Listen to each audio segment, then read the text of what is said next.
dhaggeeffattoota keenya nagaan gooftaa keenya Yesus Kristos bakka isin jirtanitti hundumaatti isiniif haa baay'atu jechaa egaa kuma beekamu yeroo gabaabduu asitti YouTube account koo baneen ture torbee lamaan sadan tokkoof hojii irratti jalqabuuf fedhii haalatu naan mijenne yeroo amma kanaa ture account koo achumaan isin beeksisa dursee hojiin dhimma account koo irratti hojjechuu barbaadu isiniif ibsuu barbaada.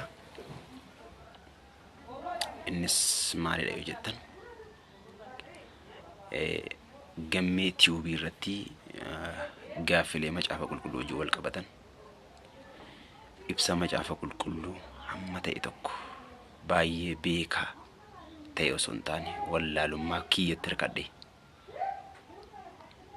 jabina hafuurri qulqulluun naaf laate keessa dhokadhe waan naaf galee isiniif ibsuu nan barbaada.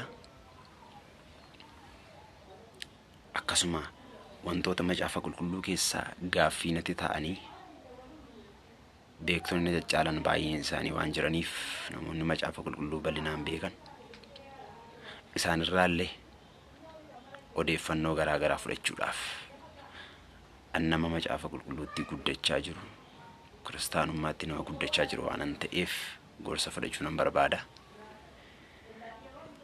Qajeeluu nan barbaada. Waan naa gale immoo hibsee namoota biraan ga'uu nan barbaada. Kanaaf akkaawuntii koo gammee tube yoo qophiileensaa hundinuu isinitti tola ta'e laayikii nuu gootu.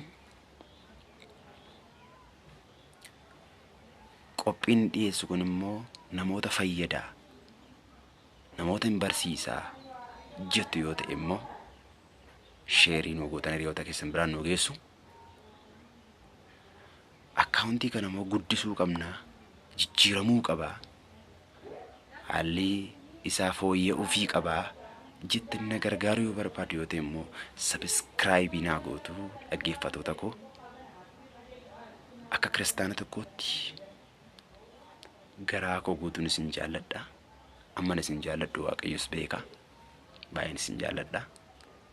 Miidhamuu eenyullee hin barbaadu. Rakkachuu eenyu, danqamuu eenyu, karaarraa kaachuu eenyuyyuu hin barbaadu.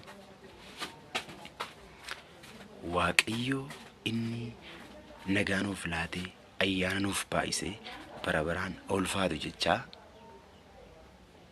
yeroo yerootti akkaawuntii kana irratti argamee waan garaa garaa dhiyeessuudhaaf qophii koo hunduma isaa xuxxumureera.